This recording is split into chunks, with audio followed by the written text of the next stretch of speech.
Let's spike podcast. नमस्कार। Let's mic सारे जहां से अच्छा में आप सबका स्वागत है। आज हमारे स्टूडियो में जो मौजूद हैं उनकी उपस्थिति इसलिए भी महत्वपूर्ण हो जाती है कि इस समय समाज में आम लोगों में जो मानसिक परेशानियां देखने को मिल रही हैं, चाहे वो बच्चे हों, बड़े हों, बुजुर्ग हों, सभी परेशान हैं। जबकि आज के समय समृद्धि है घरों में पहले से ज़्यादा। बच्चों के लिए शिक्षा के नए-नए आयाम खुले हैं, इसी तरह नौकरी के लिए भी बहुत सारी अपॉर्च्युनिटीज़ हैं। लेकिन क्या वजह है कि सभी परेशान हैं और परेशान ही नहीं हैं, अकेले भी हैं। तो इसकी क्या वजह है, इसके बारे में हम बातचीत करेंगे। हमारे स्टूडियो में डॉक्टर ममता मिश्रा जी मौजूद हैं। ममता जी, आपका बहुत स्वागत है। आप साइकोलॉजिस्ट हैं और लोगों को थेरेपी देती हैं, इस प्राणिक हीलिंग भी करती हैं। तो हम आपसे सबसे पहले ये जानना चाहेंगे कि सभी लोग इतने परेशान हैं, तो इसकी क्या वजह है? इसकी जड़ में कोई तो बात होगी, क्योंकि सारी चीज़ें आज इतनी समाज में चीज़ें हम लोगों को आगे बढ़ने के लिए अवसर मिले हुए हैं, व्यवस्थाएँ मिली हुई हैं, सुविधाएँ मिली हुई हैं। उसके बाद भी हर कोई परेशान है और इस हद तक परेशान है कि बच्चा भी सुसाइड कर रहा है, छोटी उम्र का बच्चा भी, स्कूल का, जी। कॉलेज के, कॉम्पिटिटिव एग्ज़ाम की तैयारी कर रहे हैं वो भी, जो सक्सेसफुल हो गए वो भी, जिनकी शादीशुदा ज़िंदगी में सारी सुविधाएँ घर में हैं, उन्होंने जो चाहा था मिल गया, पसंद का पति या पसंद की पत्नी मिल गई, वो भी परेशान हैं, बुज़ुर्ग भी परेशान हैं। परेशानी की वजह क्या लगती है? आपको क्या लगता है? हाँ जी, देखिए बिल्कुल सही बोला आपने कि हर घर में समृद्धि है, लोगों में अगर हम देखें मटेरियलिस्टिक तरीके से अगर हम देखें तो बहुत फाइनेंशियली सब लोग बहुत अच्छे हैं, बट स्टिल कहीं न कहीं सब लोग अपनी लाइफ़ में कुछ ढूँढ रहे हैं। कुछ उनको लगता है कि सब कुछ होने के बावजूद कुछ कमी है हमारी लाइफ़ के अंदर। और मैं समझती हूँ जैसे आपने कहा कि बच्चे भी बहुत ज़्यादा डिप्रेशन है, एंग्ज़ायटी है, इवन वो इतना अपनी लाइफ़ में डिप्रेशन में चले जाते हैं कि वो सुसाइड अटेम्प्ट्स करते हैं। कहीं न कहीं वो अपनी इमोशंस को हैंडल करने में नाकामयाब महसूस करते हैं और जब उनको लगता है कि हम कुछ भी लाइफ़ में नहीं कर सकते, सब तरफ से उनको हेल्पलेसनेस लगती है, सब तरफ से उनको लगता है कि हम लाइफ़ में हमारे लिए कुछ नहीं बचा है, तब वो ये करते हैं। ये कहाँ से शुरू होता है, ये जानना हमको बहुत ज़रूरी है कि कितना बच्चे या कोई भी कह लीजिए जब डिस्कनेक्टेड फ़ील करते हैं, लाइफ में उनको ऐसा कोई नहीं है जिसके साथ में वो अपनी बातें शेयर कर सकें या अपनी फीलिंग्स को शेयर कर लेकिन बच्चे के संदर्भ में तो मैं बताऊँ, माता-पिता से तो कर ही सकते हैं, बड़ों को थोड़ा-सा हेजिटेशन होता है कि मैं किसी को कैसे बताऊँ या मेरी बात है, सकें। कोई किस तरह, पर बच्चे तो स्कूल के बच्चे तो कर ही सकते हैं, माता-पिता है, टीचर है, यहाँ तक कि दोस्त भी, संगी साथी, उनसे भी आपस में बोलते, हम भी छोटे थे तो बोलते ही थे, ऐसा तो नहीं है। जी। तो इन बच्चों में क्या अंतर आ गया जो हम में नहीं था? हुँ। देखिए पहला तो बहुत इम्पोर्टेंट जो फैक्टर है वो ये है कि पहले हम जॉइंट फैमिलीज़ में रहते थे, तो वहाँ पे कोई ना कोई ऐसा होता था जिसके साथ में बच्चे अपनी फीलिंग्स शेयर कर सकते हैं या ये कह लीजिए कि इतने सब लोग होते थे कि वो इस चीज़ पे ध्यान ही नहीं देते थे कि हम क्या फ़ील कर रहे हैं, बच्चे खेल रहे हैं, उनका एक पूरा दिन का ऐसा होता था कि आपस में बात कर रहे हैं, घर में कुछ ना कुछ चलता रहता था, लोग बहुत सारे होते थे, खेल रहे हैं बच्चे, तो आई थिंक इतना उनके पास टाइम नहीं था जहाँ पे वो ये महसूस करें कि हम कैसा फ़ील कर रहे हैं। बहुत सारे डिफरेंट डिफरेंट एस्पेक्ट्स हैं जहाँ पे वो एंगेज हो जाते थे। बट आजकल क्योंकि न्यूक्लियर फैमिलीज़ हैं, 4 लोग होते हैं घर के अंदर, अगर पेरेंट्स भी दोनों जॉब करते हैं तो बच्चे कहीं न कहीं वो उनको फ़ील होता है कि बहुत बार ऐसी फीलिंग्स होती हैं जो वो शेयर करना चाहते हैं। They want somebody with them जहाँ पे वो लाइफ़ में उनके कुछ भी चल रहा है वो शेयर करें। अभी इसमें बहुत इम्पोर्टेंट जैसे आपने कहा कि वो क्यों नहीं शेयर करते हैं, अपने जो भी फीलिंग्स हैं उनको क्यों नहीं शेयर करते हैं। मैं समझती हूँ कि कई बार जैसे पेरेंट्स छोटा बच्चा होता है, अ, इनिशियली जो बच्चा होता है उसकी कुछ इमोशंस होते हैं या तो वो कुछ डिस्कम्फर्ट होगा जैसे छोटा एक बेबी है, जब कोई भी डिस्कम्फर्ट होगा वो रोता है। तो उस समय पेरेंट्स को ये देखते हैं कि रो रहा है कुछ प्रॉब्लम है इसको, वो नहीं कह सकता है बट वो बच्चे समझ जाते हैं कि कुछ प्रॉब्लम है। अगर वो खुश है, कंफर्टेबल है तो वो खुश है, खुश है, तो बच्चा खेलता है। खुश है। ना अब बच्चा थोड़ा बड़ा हो रहा है, धीरे-धीरे बड़ा हो रहा है, वो अपने इमोशंस नहीं समझता है। कुछ भी डिस्कम्फर्ट है उसको या कुछ भी या तो वो डर है कोई या कुछ भी है, वो सिर्फ़ रोएगा। बिकॉज़ उसको अभी अपने इमोशंस को लेबल करना नहीं आता, मैं कैसा फ़ील कर रहा हूँ। इरिटेशन हो रहा है कुछ, बट वो क्या करेगा, उस इरिटेशन में चिल्लाएगा, गुस्सा करेगा। जैसे कई बच्चे टैंट्रम्स दिखाते हैं बाज़ार में, जमीन पे लौट गए। तो अभी उस समय में सब स्पष्ट नहीं है कि स्पष्ट मैं क्या चाहता हूँ या मुझे क्यों हाँ, परेशानी है। परेशानी है, वो इसको पता है कि कुछ चीज़ है जो मुझे पसंद नहीं आ रही है या मेरे नहीं ठीक लग रही है, बट वो एक्सप्रेस नहीं कर सकता। बट ऐसे समय में जब पेरेंट्स उस बच्चे को कैसे हैंडल करते हैं, जैसे पेरेंट्स ने कहा तुम चुप हो जाओ, तुम गंदे बच्चे हो, गंदे बच्चे रोते हैं, राइट? सो यहाँ उसके इमोशंस को हम वैलिडेट करने की बजाय उसको ये सिखा रहे हैं कि अगर तुम रोते हो, if you are expressing something, it is wrong. तो उसमें क्या हुआ, बच्चे फिर धीरे धीरे अपने इमोशंस जो भी उनकी फीलिंग्स हैं उस समय उसको सप्रेस करना सीख जाते हैं। अगर पेरेंट ये कहे कि ठीक है तुमको कुछ डिस्कम्फर्ट है, that time the child needs time from your parent, attention, counselling. या अटेंशन कि अगर तो कुछ है, प्रॉब्लम क्या है, हाउ आर यू फीलिंग।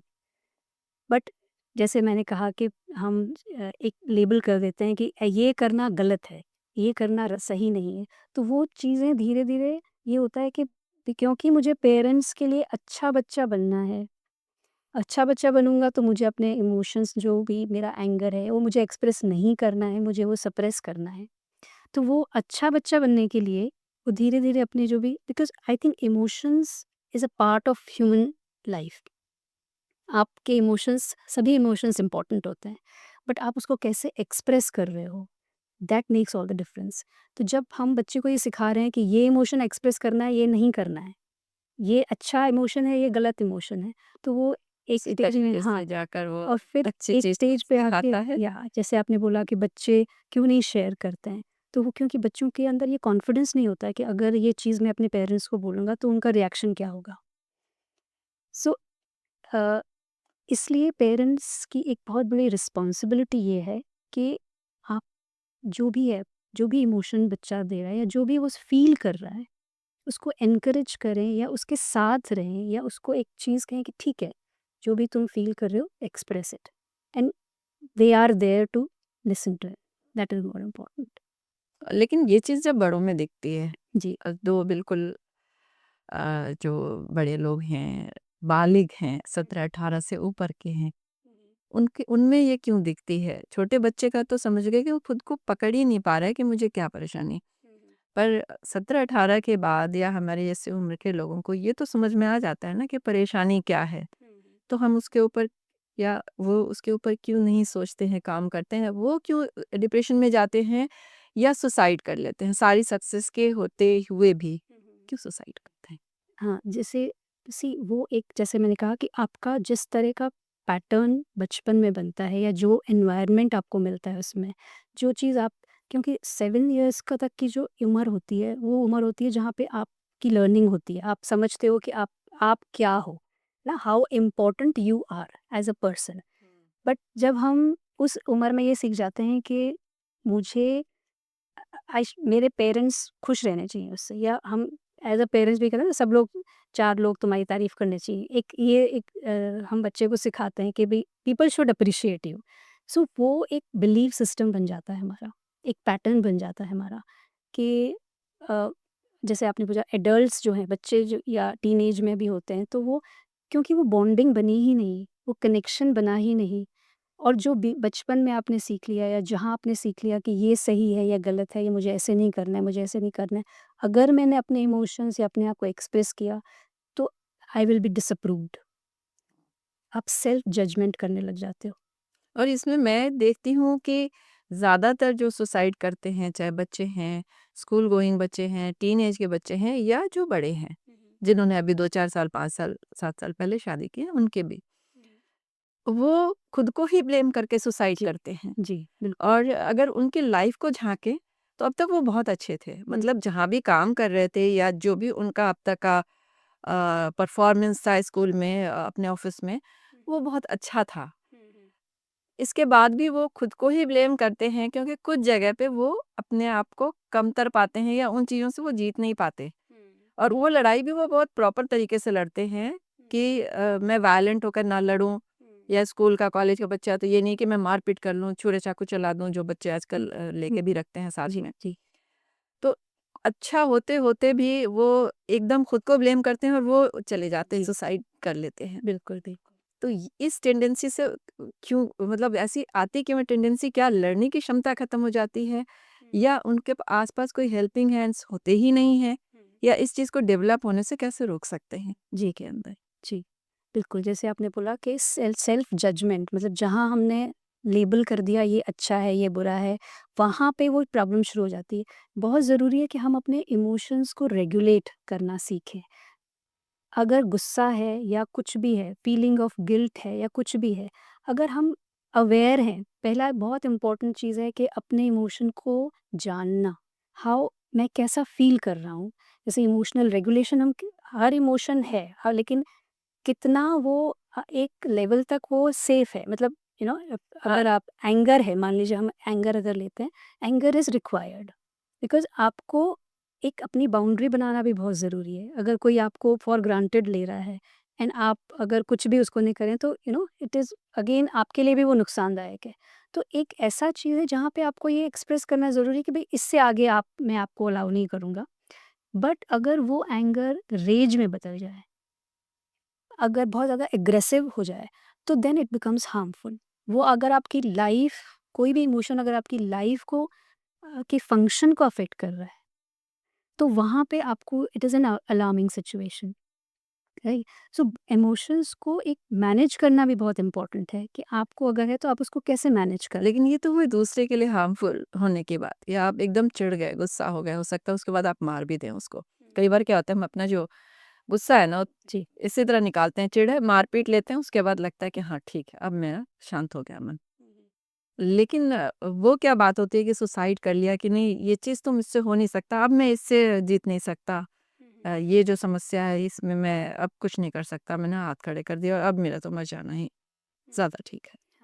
ये यहाँ क्यों आता है? ये जो है अगेन वो जो भी अंदर चल रहा है मैंने जैसे कहा कि वो आप किसी जो भी आपका थॉट प्रोसेस होता है हर चीज़ कहाँ होती है पहले आपके थॉट में आती है।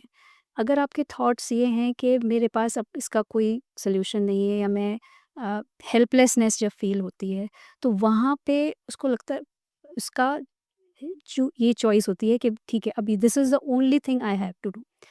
इफ़ अगर कोई है जैसे हम यूजुअली मैं जब बच्चे आते हैं उनको इस तरह के डिप्रेसिव थॉट्स जब आते हैं तो मैं ये कहती हूँ कि एक person even if your friend वो थोड़ी थॉट जो है आपका वो शेयर करना बहुत ज़रूरी है किसी के साथ में कि आपके दिमाग में चल क्या रहा है।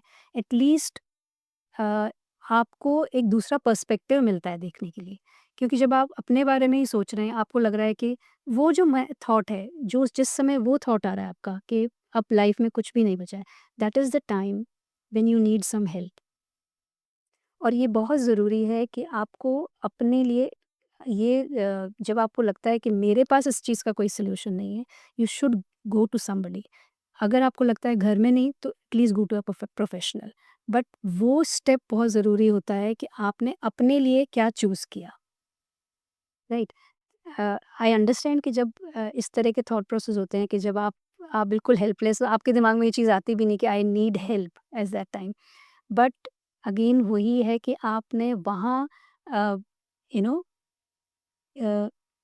अगर आपके साथ में इवन आपके पेरेंट्स अगर पेरेंट्स हैं ऑब्जर्वेंट हैं अगर उनको लग रहा है कि मेरे बच्चे में बहुत समय तक जैसे डिप्रेसिव जब हम कहते हैं क्लिनिकल डिप्रेशन कब महसूस होता है जब जो एक नॉर्मल लाइफ में उसको चेंज लगता है आपको कि उसकी जो परफॉर्मेंस है स्कूल में वो डिटीरियोरेट हो रही है।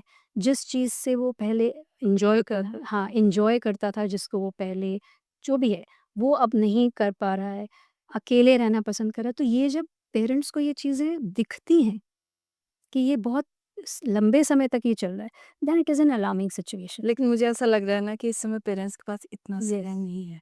बच्चों के देख ही नहीं पाते, उनकी जो गतिविधियाँ हैं वो क्या कर रहे थे या क्या छोड़ चुके।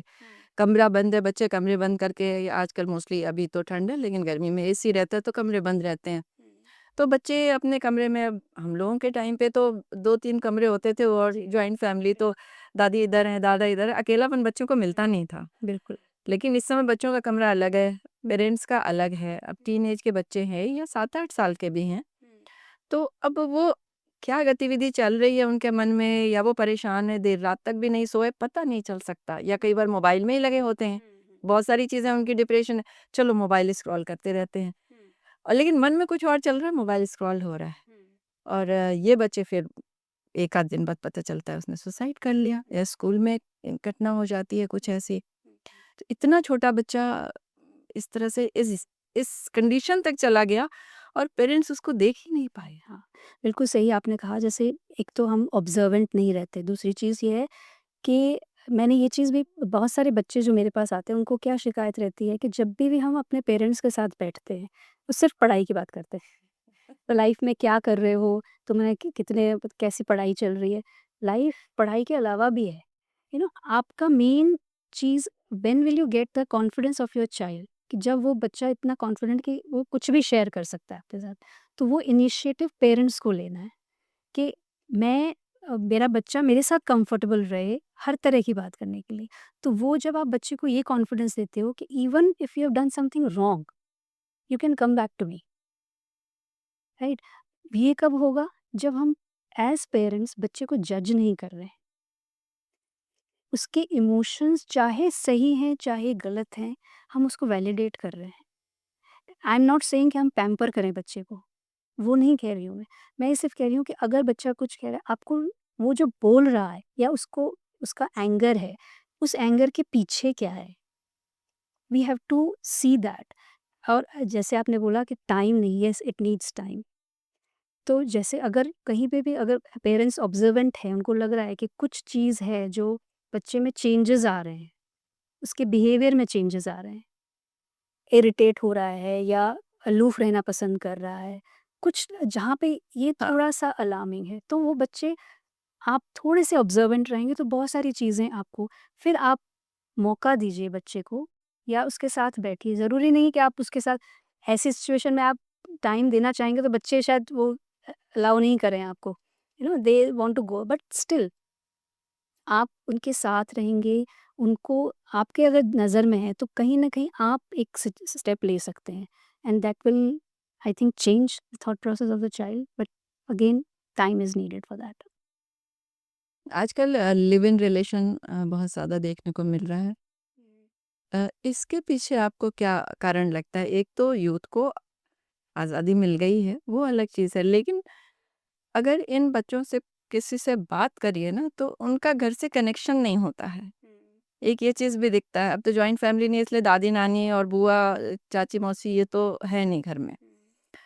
इसके अलावा भी पेरेंट्स से कनेक्शन ज़्यादा नहीं है, और उनको लगता नहीं है कि अब इनकी ज़रूरत क्या है, ये पैसे दे रहे हैं, ठीक है? और इसके बाद पैसे की भी ज़रूरत नहीं रहती, क्योंकि बच्चे अर्न करने लगते हैं थोड़े टाइम के बाद, जब जी। लिव इन में चले जाते हैं उस टाइम पे। तो ये एक वेस्टर्न कल्चर से आई हुई चीज़ है, लेकिन क्या इसके पीछे भी कहीं ये कारण है कि पेरेंट्स उनके लिए समय नहीं दे रहे हैं? जी, ऐसा बिल्कुल, कुछ है? ये है। और हर लिव इन रिलेशनशिप में जो बच्चे हैं वो अगेन कुछ ढूँढ रहे हैं उस रिलेशनशिप में, जो कि प्रोबब्ली इमोशनल नीड्स जो थी उनकी, वो घर में फुलफ़िल नहीं हो पाई। वही, लेकिन फिर मैं यहाँ आपको टोकूँगी, देखिए, टोक तो रहे हैं। ज़्यादातर हम ये देखते हैं कि वो भी लड़ते हैं। उनमें भी लड़ाई होती है, मारपीट होती है, हिंसक हो जाते हैं, उनकी लड़ाई सड़कों तक आ जाती है कई बार, जब नेबर्स को पता चलता है, लैंडलॉर्ड को बुलाते हैं तो पता चलता है कि उन्होंने तो बोला था ये मैरिड हैं। और फिर वो एक अलग तरह की लड़ाई शुरू होती है कि इसने छुपा कर यहाँ आकर, हाँ, इसमें रेंट पे रहे। लेकिन ये इतना के बाद भी लिव इन चल रहा है, और उनको अंत में शादी नहीं करनी है, ज़्यादातर यही देखा गया, ऐसा नहीं करते हैं, एक से दूसरे लिव इन में चले जाते हैं। ये क्या कहीं फैमिली में जो स्टार्टिंग का डेज़ है, या पेरेंट्स की जो पेरेंटिंग है, क्या इसके पीछे कोई ऐसी वजह भी दिखती है, या सिर्फ़ पाश्चात्य सभ्यता का ही प्रभाव है इसमें? क्या दिखता है? मैं कहूँगी दोनों चीज़ें हैं, क्योंकि रिलेशनशिप में क्या होता है, रिलेशनशिप में जैसे जो अ, बचपन का, या कह लीजिए जो एक फैमिली की रिलेशनशिप होती है, फैमिली बॉन्डिंग जो होती है, उसमें अगर मान लीजिए फादर का अफेक्शन, जैसे मैंने कहा, बेसिक जो इमोशनल नीड्स होती हैं, वो बच्चे की बेसिक इमोशनल नीड्स होती हैं to feel safe. To feel loved, affection, right? और जॉय, हैप्पीनेस, ये एक बेसिक नीड्स हैं बच्चे की। तो जब वो चीज़ें कहीं न कहीं इमोशनल नीड्स जो फुलफ़िल नहीं होती हैं, जब वो वहाँ ढूँढते हैं। वो वहाँ ढूँढते हैं, वो फिर क्या होता है कि जैसे मैंने कहा फीलिंग ऑफ सेफ्टी, घर जो होता है, पेरेंट्स जो होते हैं, वो एक सेफ स्पेस है बच्चे के लिए। बट वहाँ जब वो he doesn't feel safe, safe in the sense कि जहाँ मान लीजिए बहुत फिजिकल अब्यूज़ है या इमोशनल अब्यूज़ है, emotionally parents are not present, या emotionally they are not validating what the child is feeling, emotional abuse है, मेंटल अब्यूज़ है। मेंटल अब्यूज़ भी होता है कि आप बहुत ज़्यादा मेंटली टॉर्चर टॉर्चर या कहिए डिसिप्लिन के मामले में बहुत ज़्यादा आप कहोगे ऐसा होना चाहिए, ऐसा नहीं, बैलेंस नहीं है। तो वो चीज़ जब फुलफ़िल नहीं होती है वहाँ पे, तो वो ज़िंदगी भर एक वॉइड रहता है। और in every relationship the person is trying to find that emotion, that emotional safety. But उसमें होता क्या है, क्योंकि आप खुद अंदर से खाली हो, आप वो चीज़ दूसरे में देख रहे हो and you become dependent, emotionally dependent on that person. जब आप इमोशनली डिपेंडेंट किसी पे होगे, मतलब मेरे अंदर वो कमी है और मैं चाहती हूँ वो कमी सामने वाला पूरा सामने वाला पूरा करे। तो आप क्या कर रहे हो, यू आप उस रिलेशनशिप में सफोकेशन ला रहे हो, right?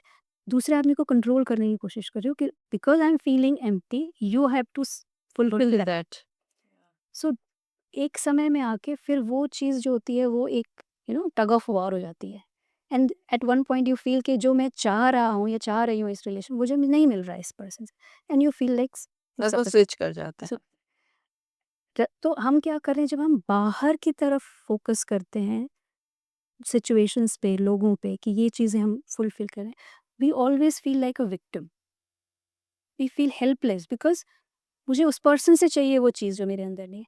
But instead of that if we work on our own self कि वो चीज़ क्या है मेरे अंदर, क्या मैं खुद में ही ढूँढूँ और उसको रिकवर करूँ यस, और या उसको फाइंड आउट करके उस पर काम करूँ, ये नहीं होता है। तो वो एक रिलेशनशिप से दूसरी रिलेशनशिप, बिकॉज वो फिर कहीं ना हाँ, वो स्विच करते हैं, स्विच करते हैं। एक से दूसरे में जाएँगे, दूसरे से और मारपीट इस रिलेशनशिप में लोग कहते हैं कि पहले महिलाएँ पिटती थीं पति से, पर मैं देख रही हूँ कि इस रिलेशनशिप में ये दोनों आपस में बहुत बुरी तरह झगड़ते हैं और दोनों एक-दूसरे को पीटते हैं। ऐसा नहीं, कुछ मामलों में होगा कि लड़कियाँ नहीं पिटवाईं, लेकिन बराबर का रहता है मामला, जब सड़कों तक आ जाता है, तो आप देखिए दोनों बराबर का पीटता है, उनके हाथ में बॉटल है, जो भी सामान है उसी से मारते हैं, किताबें, कप, ग्लास जो घर में है उसी से मारते हैं वो। ऐसे केसेस आए हैं। तो ये जो वायलेंट जो है ना उनका बिहेवियर और उसके बाद फिर अलग हो गए और दूसरी जगह फिर वो बड़े अच्छे से थोड़े दिन तो बहुत अच्छा चलता है, लेकिन फिर यही स्थिति आती है। हाँ, वही अगेन बिकॉज़ अगेन वहाँ आपके कोई एक रिलेशनशिप में वो चीज़ नहीं मिली। Now you go to a different relationship and you are again थोड़ी देर बाद वही आपकी एक्सपेक्टेशंस, वही आपकी जो मेरे को चाहिए वो चाहिए इस रिलेशनशिप में नहीं मिल रहा है।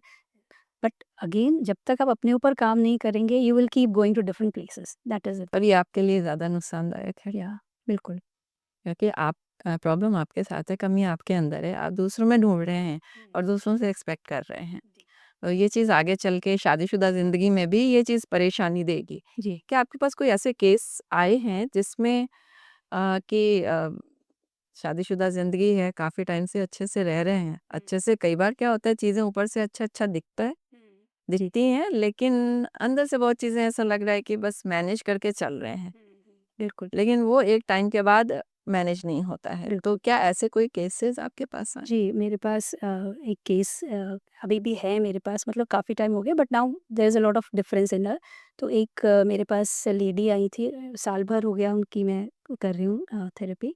तो वो उनका ये था कि बहुत अच्छा 30 years of marriage was very, she felt के वाज़ वेरी कंफर्टेबल, बच्चे बड़े हो गए बट कितने लेट समय के बाद? मेरे ख्याल से नाउ शी इज़ 60। तो अब पिछले कुछ साल से उनको बहुत ज़्यादा लगने लगा कि मैं बहुत सफोकेटेड फ़ील कर रही हूँ। जब उनको थोड़ा-सा सेशंस हुए उनके, तो जब उनको इनसाइट आया तो मैंने भी यही सवाल उनसे कहा कि इतने साल आपने निकाले और अभी आप what is the difference now? And she said कि अभी जब तक मैं एक अपने आप को भूल के मैंने I was just playing a role of a wife, a good wife, a good daughter in law. और जब मैं थी, मैंने अपने आप को भूल दिया था, मैं अपनी क्या मेरी पसंद है, क्या मेरी लाइक्स है, डिसलाइक्स है। Then I was a good wife as per my husband, I was a good daughter in law as per my mother in law. But अभी मेरे बच्चों की शादी हो गई है, दोनों अपनी अपनी लाइफ है। तो मुझे जब मैंने कुछ अपने हिसाब निर्णय से, करना चाहा आपने। तो जहाँ वहाँ पे डिफरेंसेस होने लग गए, because now I my husband feels that no, मतलब बहुत सारा they are control. Used to कि वो हाँ, दूसरों के लिए करना करती जी है, वो अपने लिए कैसे सोच लिया? जी। तो वहाँ पे उनको लगा कि मेरे अंदर, और अगर वो कुछ करती भी हैं तो there is lot of fear, there is lot of guilt कि अगर कुछ करती हूँ, अगर मैं कुछ स्टेप अपने लिए लेती हूँ, तो क्या मैं सही कर रही हूँ, क्या मैं गलत कर रही हूँ। सो जब वो मेरे पास आई तो यू नो मैंने कहा आपके पास चॉइस है, what what actually you missed all all these 30 years, जब आपको लगता है कि लाइफ थी ऊपर से बहुत अच्छा था, आपने क्या मिस किया। देन शी सेड कि I missed my authentic self, who I am actually. मैं जो भी था वो मैं कर रही थी because to please everybody around me, but मैं एक्चुअली मैं क्या हूँ वो तो मुझे पता ही नहीं था। तो धीरे धीरे जब उनको अपने ऊपर जब उन्होंने काम करना शुरू किया, तो उनको रियलाइज़ किया कि मैंने सिर्फ I try to please everybody, और क्योंकि मैं सबको प्लीज़ करती रही, मैं भूल ही गई मैं खुद क्या हूँ। बट नाउ सिंस 1 साल हो गया है उनको काम करते हुए, अभी कितना उनमें फ़र्क आया? बहुत फ़र्क है। अभी पिछले महीने हैं वो एक स्कूल चलाती हैं, शी इज़ एंटरप्रेन्योर, एक स्कूल चलाती हैं जहाँ पे वो इंक्लूसिव स्कूल है, जहाँ पे नॉर्मल बच्चे भी हैं, स्पेशल बच्चे भी हैं। तो उनके स्कूल को अभी अवार्ड मिला है, और बहुत वो फ़ील करती हैं कि बहुत सारे उनके जो दिमाग के ऊपर या थॉट प्रोसेस में जो भी मैं कह रही हूँ पर्दे थे वो काफ़ी हटे हैं। नाउ ऐसा नहीं है कि वो उनके रिलेशनशिप हस्बैंड के साथ में ख़राब हुए हैं या कुछ, मतलब उन्होंने सेपरेट हुए, she is still there, but now she knows कि how to live her own life, staying with in that environment. And उनको ये फ़ील होता है कि जब मेरे अंदर चेंजेस मैं ला रही हूँ, मैं अपने ही उस पे काम कर रही हूँ, तो धीरे-धीरे जो मेरे आस-पास जो मेरे हस्बैंड हैं, मेरी वो भी मदर, बदल रहा है। उनके अंदर भी चेंजेस आ रहे हैं। बिकॉज़ नाउ पहले वो बाहर फ़ोकस कर रही थी तो बहुत ही एक विक्टिम की तरह फ़ील करती थी, एक हेल्पलेस पर्सन कि मैं क्या करूँ? How can I survive? But क्योंकि now she is working on her own inner strength, कि मैं अपने कंफर्ट ज़ोन से मैं बाहर आ रही हूँ, तो उनको लग रहा है कि क्योंकि वो एक-एक स्टेप, बेबी स्टेप्स ले रही हैं, आगे बढ़ रही हैं, चेंजेस ला रही हैं अपनी लाइफ में, तो उनके आसपास का एनवायरनमेंट भी चेंज हो, उन्हीं के हिसाब से एक्सेप्टेंस आ रही है। जी, बिल्कुल। सो मैं जनरली अपने क्लाइंट्स को ये बोलती हूँ कि अगर आपकी कोई लाइफ में सिचुएशन है, कोई चैलेंजेस हैं, जितना आप बाहर फोकस करेंगे कि इसके कारण हो रहा है या इस वजह से हो रहा है, आप हेल्पलेस महसूस करेंगे, you will feel like a victim. But जहाँ आपने ये किया कि ये जो सिचुएशंस हैं, जो भी मेरे आसपास हो रही हैं, वो मेरे अंदर क्या क्या ट्रिगर कमी कर, है जिसको जी, मैं ठीक करूँ? जी, मेरे अंदर क्या ट्रिगर कर रही हैं, और अगर मैं उस पे काम करूँ तो यू फील पावरफुल, बिकॉज़ आप बाहर चीज़ें कंट्रोल नहीं कर सकते।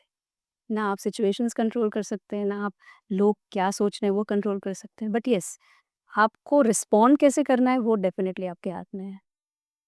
सो या दैट इज़ इट। ये चीज़ें कहीं हेल्थ पे भी प्रभाव डालती हैं क्या? जैसे आपने कहा प्राणिक हीलिंग का जी। आपका है उनके साथ काम। हुँ, हुँ। इनके हेल्थ पे कुछ असर पड़ता है बीमारियों पे या मेंटल हेल्थ पे? जी, और उसको कैसे फिर आप हैंडल करती हैं? बिल्कुल देखिए जैसे मैंने कहा कि हमारे थॉट्स, हमारे emotion, they all are energy. जैसे मैं आपने प्राणिक हीलिंग की बात की, तो pranic healing is energy work. So जब भी कोई भी हम इमोशंस जो हैं हमारे, स्पेशली नेगेटिव इमोशंस हैं, या कह लीजिए कि एंगर है, जब हम बहुत ज़्यादा सप्रेस करते हैं उनको, हमको मौका नहीं मिलता उनको एक्सप्रेस करने का इन द राइट वे, तो धीरे-धीरे हमारे बॉडी के अंदर वो इमोशंस सप्रेस करने से वो इकट्ठा होते रहते हैं, एक्यूमुलेट होते हैं, और धीरे-धीरे, जिसको हम साइकोलॉजी में कहते हैं साइकोसोमेटिक डिसऑर्डर्स, जो भी ऐसे लाइफ़स्टाइल डिजीज़ेज़ जिसको हम बोलते हैं, जैसे आपके ब्लड प्रेशर है, डायबिटीज़ है, हार्ट हार्ट की इश्यूज़ ब्लड हैं, प्रेशर। ये सब चीज़ें इनका मेन कॉज़ ही आपका थॉट प्रोसेस होता है, स्ट्रेस होता है। तो जब हम बहुत समय तक उस पे काम नहीं करते हैं, अपने एनर्जी पे काम नहीं करते हैं, अपने थॉट्स पे काम नहीं करते हैं, वो हमारे ऑर्गन्स को खाना शुरू करती हैं और फिर बहुत लंबे समय के बाद जब हम देखते हैं तो ये डिजीज़ हमको होती हैं। तो प्राणिक हीलिंग बेसिकली हम वर्क करते हैं आपके एनर्जी सिस्टम पे, because emotion again is energy in motion. तो जहाँ आपका थॉट्स जाएँगे, आपकी एनर्जी वहीं जाएगी। तो जब आप अपने अपने ऊपर काम करना शुरू करते हैं, अपने इमोशंस पे, अपने थॉट्स पे, अपने जो भी आपको डिस्कम्फर्ट दे रहा है, उस पे आप काम करना शुरू करते हैं, आपकी एनर्जी अपने आप चेंज होने लगती है। एंड देन अगेन आपके ऑर्गन्स हील होना शुरू होते हैं। तो प्राणिक हीलिंग बेसिकली हम फोकस उसी पे करते हैं। एक तो आप काउंसलिंग हो रही है आपकी, आपको अवेयरनेस दी जा रही है कि कहाँ आपको काम करना है, plus when you start working on that आपका एनर्जी सिस्टम भी चेंज होने लगता है। तो it helps a lot in that. लेकिन कोई इस चीज़ को कैसे समझेगा कि अब मेरा गुस्सा आ रहा है या मैं बहुत इमोशनल हूँ या मुझे समझ में नहीं आ रहा, इतना कंफ्यूज्ड हूँ। तो उसको कैसे समझा सकते हैं कि भई ये आपको हर्ट करेगा, ये आपको अंत में जाके आपकी हेल्थ को के लिए नुकसानदायक है। उसको तो नहीं समझाया जा सकता है ना। जी। तो उसके साथ कैसे क्या बिहेवियर होना चाहिए लोगों का और उसको खुद को उस चीज़ से कैसे निकलना है, ये आप कैसे बताती हैं? देखिए सबसे इम्पोर्टेंट चीज़ है अवेयरनेस। मैं अगर बहुत समय तक मुझे पता है कि कोई मेरा टॉलरेंस बहुत कम है, या जैसे मान लीजिए कोई ऑफिस में जाते हैं, बॉस ने कुछ बोल दिया, आपको गुस्सा आ गया एकदम से, आप ट्रिगर हो गए, वो आप घर गए, आपने वो गुस्सा निकाला। नाउ आप उस एक सिचुएशन से आपने जो आपके अंदर हुआ वो आपने दूसरों को भी दिया। अब ये चीज़ कंटिन्यू है and you are not comfortable. आप नेचुरली जब आप बहुत ज़्यादा स्ट्रेस में रहते हैं तो आप हैप्पी तो फील नहीं करते हैं, पीसफुल फील नहीं करते हैं आप, राइट? सो जब आप खुद से सवाल करेंगे कि जो भी मैं मेरे साथ हो रहा है, am I happy with that, am I peaceful? तो अवेयरनेस जब तक आपको नहीं आएगी कि कुछ है जो मुझे चेंज करना चाहिए अपनी लाइफ में, तब तक आप कोई एक्शन नहीं लेंगे, राइट? सो ये पर्सन को खुद को जानना बहुत ज़रूरी है। जैसे अगर एक एडल्ट है, उसको लग रहा है कि मेरी लाइफ में बहुत स्ट्रेस है। अब लाइफ में स्ट्रेस है, बट मैं अगर ये मान के चलूँ लाइफ में तो स्ट्रेस है, क्या करूँ? तो आपकी लाइफ वैसे ही चलेगी। बट आपने एक जगह सोचा मेरी लाइफ में स्ट्रेस है and I want to come out of it because my life is important. So जब आपके अंदर ये इनसाइट आएगी, ये अवेयरनेस आएगी कि मेरी लाइफ को चेंज करने की रिस्पॉन्सिबिलिटी मेरी ही है, not other person, then you start working towards that. नहीं तो लाइफ वैसे ही चलेगी। कई बार हम देखते हैं ना, कुछ लोग आते हैं, मिलते हैं, चाहे कभी हम मिले हों या नहीं मिले हों, उनको देख के बहुत अच्छा लगता है। ज़रूरी नहीं कि बहुत सुंदर है, बहुत लंबे हैं या महिला है तो बहुत वेल ड्रेस्ड है, अच्छे मेकअप में है या बोल बहुत अच्छा रही है या शायद गाती बहुत अच्छा है, मतलब ऐसी कोई भी क्वालिटी नहीं होती है, नॉर्मल होते हैं, लेकिन उनके साथ थोड़ी देर बैठ ही जाइए ना, मन खुश हो जाता है। कभी-कभी मूड खराब है या हम भी ऐसी सिचुएशन में होते हैं, ट्रैवल कर रहे हैं, कोई मिल गया, जी, स्ट्रेस में ट्रैवल कर रहे हैं, फैमिली में कोई बीमार है, मिलने जा रहे हैं, तो ऐसे लोग टकरा जाते हैं बिल्कुल। और वो उनको देख के बहुत अच्छा लगता है, वो परिचित भी नहीं होते। आप उनको एनर्जी के हिसाब से आप उनको किस तरह से देखती हैं? प्राणिक हीलिंग, क्या उनके अंदर बहुत अच्छी एनर्जी है या वो अपने आप को कैसे इस तरह से मेंटेन रखते हैं कि दूसरे अट्रैक्ट होते हैं उनसे? हाँ, बिल्कुल सही आपने कहा। देखिए energy again energy speaks about you. So जैसे मैंने कहा कि everything is energy, even your thoughts are energy. आपके अंदर क्या है, मतलब कौन-सी एनर्जी ज़्यादा है, in the sense that if you आप अपने आप को इम्पोर्टेंस देते हो या you feel good about yourself, right? I am not saying कि आप थोड़ा-सा you are becoming self centered, but you feel good about yourself. अगर आप अपने आप को एज़ अ होल एक्सेप्ट करते हो, you accept yourself with your weaknesses, with your strengths, without any judgement, कि ये चीज़ अच्छी है तो ये मैं एक्सेप्ट करूँगा मेरे अंदर, ये मेरे अंदर अच्छा नहीं है तो मैं एक्सेप्ट नहीं करूँगा। तो जब आपका अपने बारे में वो फीलिंग होती है that I accept myself as a whole and I I love myself, so वो एक एनर्जी होती है, आपका अपने आप ऑरा बड़ा होता है and you attract people and when you respect and accept yourself, you respect and accept others also, because क्यों, आपको पता है आप you are not perfect, you have pluses you have minuses, but still you accept yourself. So सामने वाले के अंदर भी वो चीज़ें होंगी, सामने वाले में भी प्लसेस भी होंगे माइनसेस भी होंगे, सो यू विल नॉट जज द अदर पर्सन, आप उसको भी एक्सेप्ट करोगे। So how you carry your self, what are your thought processes, what is your, आपका लाइफ के प्रति क्या वो है, बहुत सारी चीज़ें होती हैं।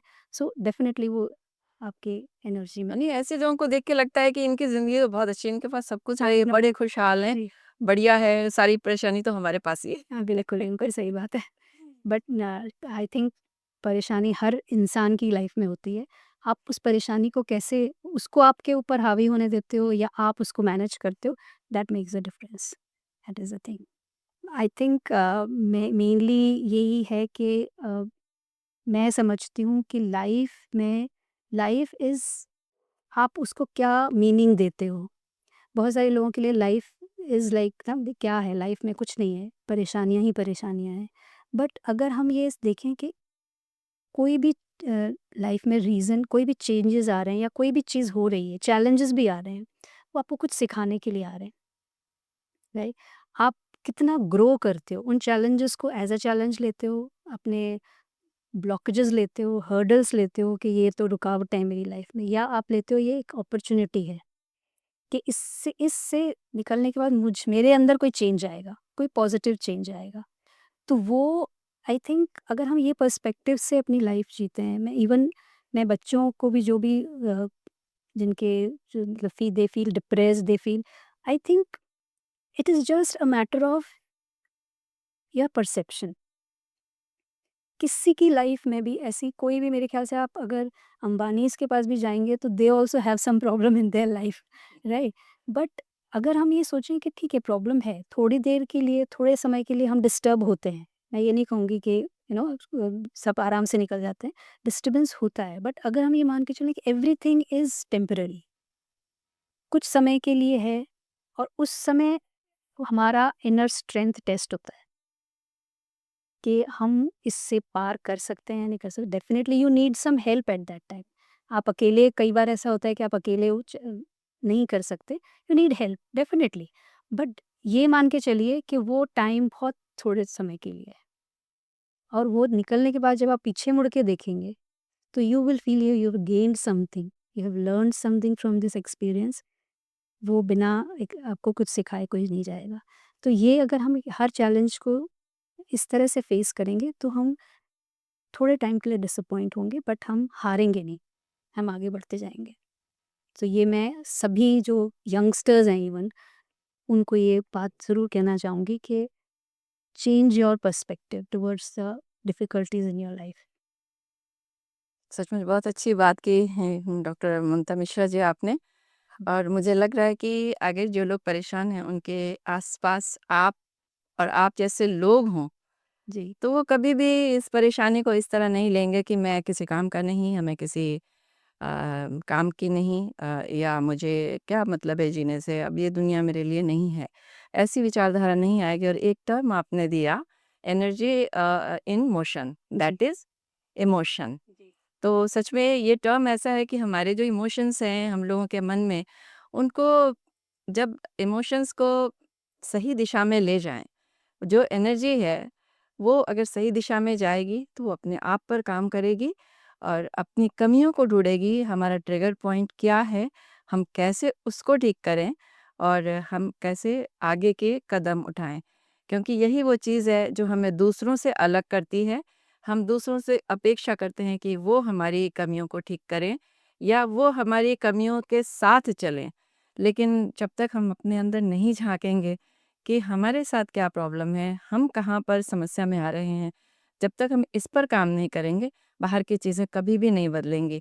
तो अगर परेशानियों से बाहर निकलना है या आसपास की परेशानियों को ख़त्म करना है या उन पर विजय पाना है, तो सबसे पहली ज़रूरत ये है कि हम अपने अंदर जाके अपनी कमी को, अपनी कमज़ोरी को या अपने जो वीक पॉइंट है, उस पर काम करें। अगर उस पर काम करते हैं, तो डॉक्टर ममता मिश्रा के अनुसार हम बाहर की चीज़ों को अपने आप ही परिवर्तित होते हुए देखेंगे और चीज़ें धीरे-धीरे हमारे सापेक्ष हो जाएँगी।